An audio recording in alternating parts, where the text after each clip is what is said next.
Welcome everybody, it's Lewpac here with another Albion Online tutorial video, and today I'm going to teach you guys 5 simple ways that any player in the game can make some good silver. Now, the reason this video came about is one of the main things people are asking me on my live stream or when they message me. They're saying, how do I make, what's the best way to make silver? How do I make loads of silver? And every player has a different thought behind this. You know, you ask 10 players, you'll almost get 10 different answers. But what I wanted to do is actually present some universal ideas that can be done not by specialists who are like spend hours and hours leveling to a max gathering to make loads of money gathering. I want to give you 5 ways that any players can make money. So let's get straight into it. The first thing I'm going to talk about is my personal favorite way to kill a bit of time, make a bit of money and have some fun. And that is pup farming. Now, pup farming means killing certain mobs in the open world in the hopes of getting very valuable and very rare pups, which can then be bred into mounts and can breed more pups and are very prized by exotic animal dealers. The main pups I like to farm are direwolf pups, which are a tier 6 mob. You can find those in any forest with tier 6 and above mobs. They're all over there. Another option to farm for pups is lizards. Now, lizard cubs, or lizard pups rather, are worth quite a bit less than direwolves, but they can be found in tier 5 and up zones, and they're probably a lot less contested than direwolves because you will often run into other pup farmers when you're out in the woods looking for those direwolf pups. One of the advantages of pup farming is you actually gain fame while you're doing it. The pups in the black zone are worth between 440, 480-ish fame, around that mark. They also have a chance to drop tomes as well as pups, so you will be leveling your combat gear while you're doing it. There are other mounts available. There are rarer mounts such as the dire boar, the dire bear, or the mammoth, but we don't factor those in when we talk about pup farming because they don't spawn quick enough to readily farm. So if you see one, for sure kill it, but you can't, there isn't enough of them to farm. When you're doing mass farming, you want to be farming direwolf pups. That's the ideal one for me. Currently on the market, direwolf pups are going between 650,000 silver to up to 800,000 silver, depending on the market each day. And that's per pup. So, you know, 3 to 4 pups will easily cover a month of premium on your character as well.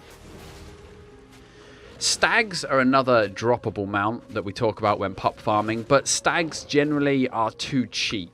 They're not as effective for farming because they're just not worth as much money. So I tend to avoid those, but they do exist. Any tier 4 bucks have a chance to drop their pup, so you can take those into consideration.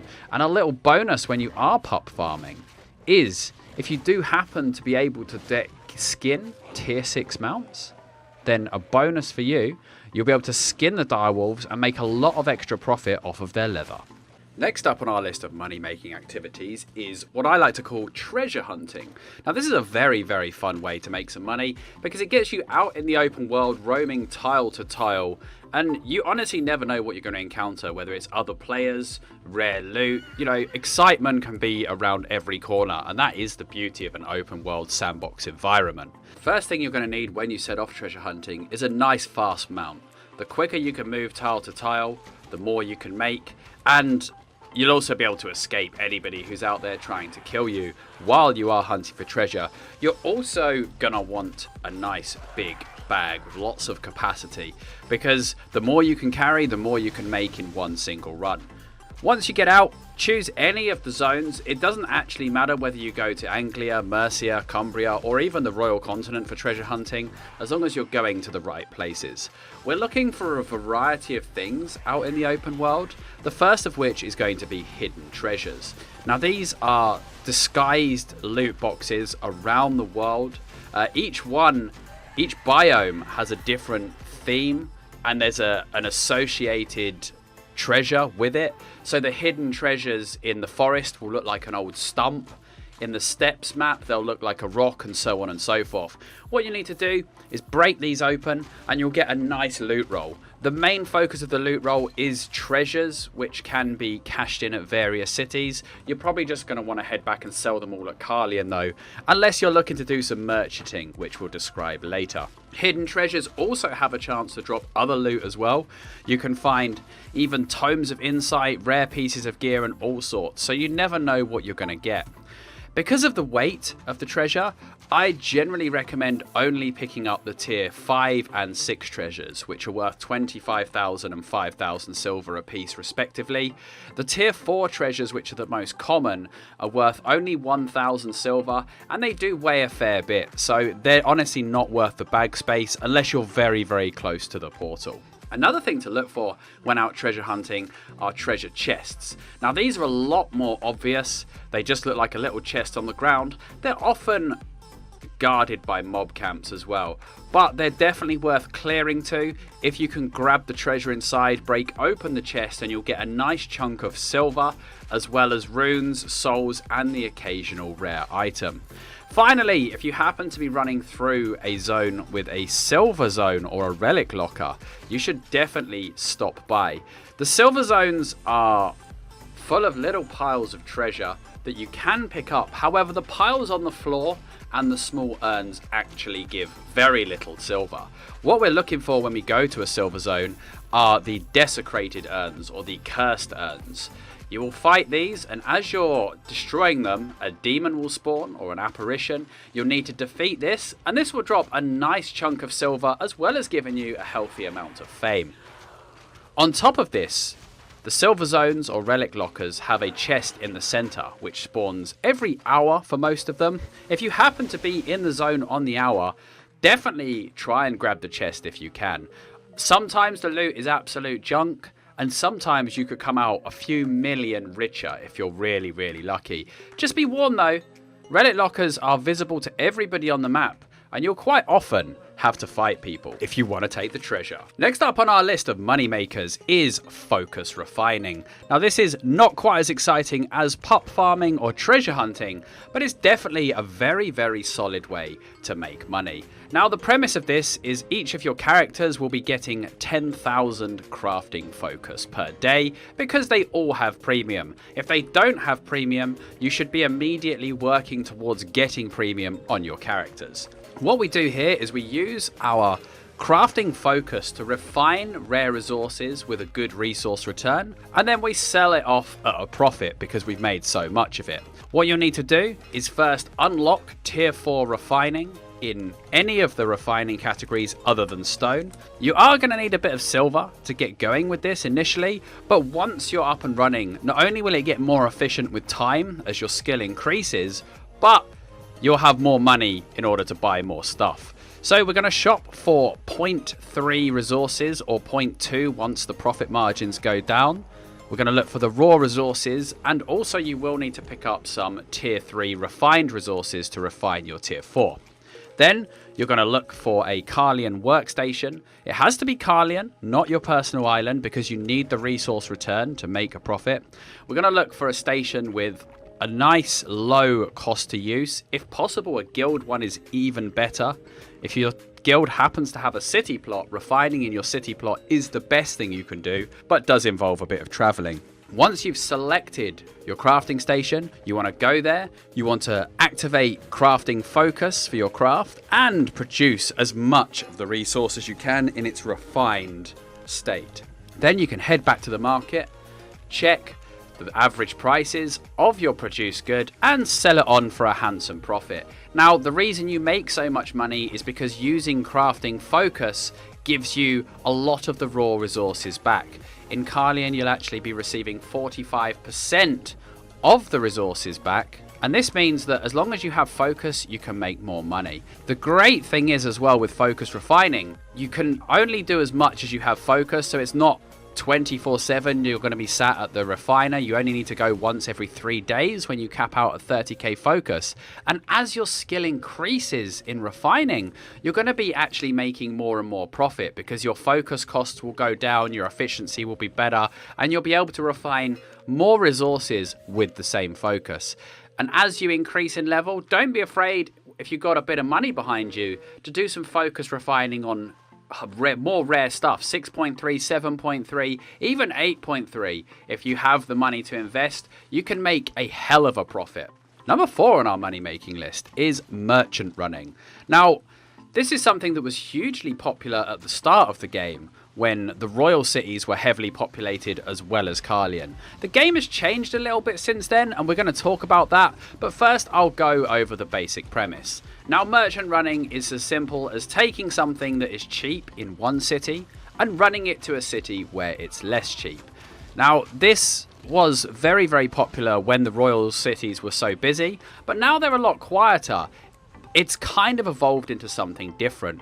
Merchant running in a basic form is as simple as going to the Carlion auction house or any of the city auction houses and buying up all of the treasures, which we mentioned earlier in the treasure hunting section, buying up all of the treasures that are destined for a different city. Now, people will generally sell them under the turn-in rate because they're just looking to sell them quickly. And if you're smart, you can actually set up buy orders for these and stock up over time. You then need to run them to the destination city and turn them in to make your profit.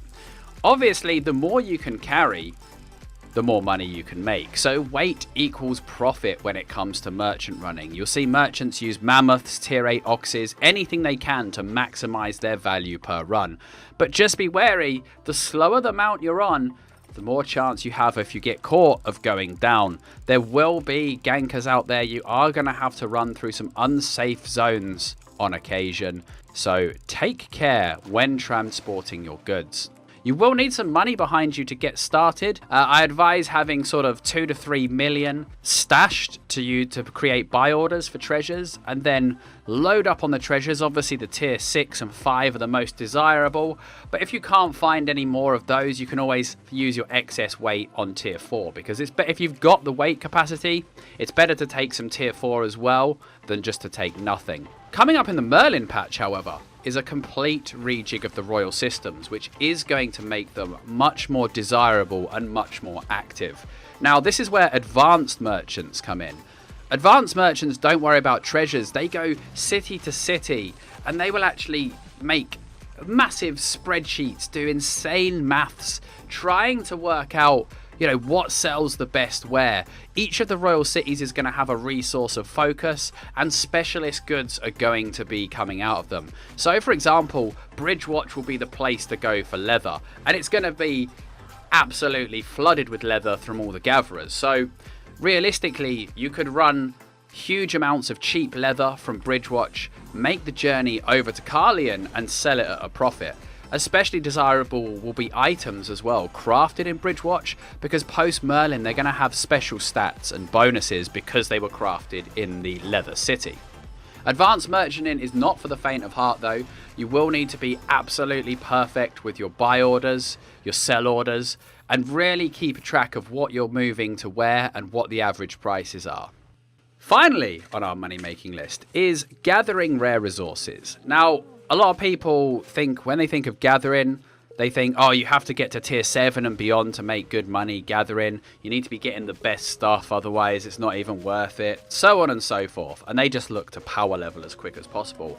But this is entirely not true. There is a solid market and a consistent demand for tier 4 and 5 rare resources, especially in the 0.2 and 0.3.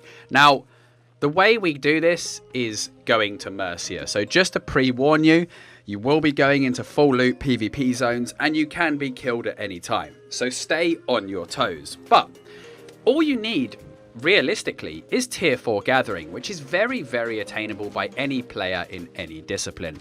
So you're going to get your tier 4 gathering gear.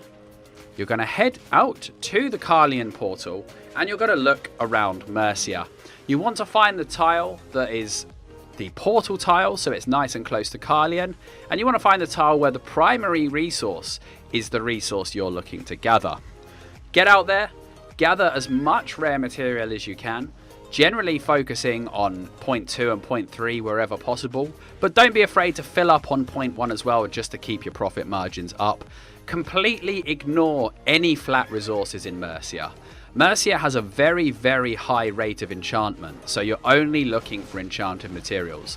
Because of this, this does not apply to stone. If you want to gather stone, do it anywhere safer than Mercia. Gather as much rare stuff as you can, head to Carleon, and then sell it for a tidy profit. It's as simple as that. However, if we remember back to the focus refining section of this video, you can actually combine these two activities. Head out to Mercia, gather your rares, then bring them back and use your focus to refine them and make large quantities of refined resources without actually having to buy the raw materials. This way you can maximize your profit from both activities, use up all your crafting focus, and keep your characters silver rich for as long as you like. Thanks for watching, guys. Don't forget to leave a like and subscribe, and comment below if there's any other topics you want me to cover in videos. Thanks for watching. Goodbye.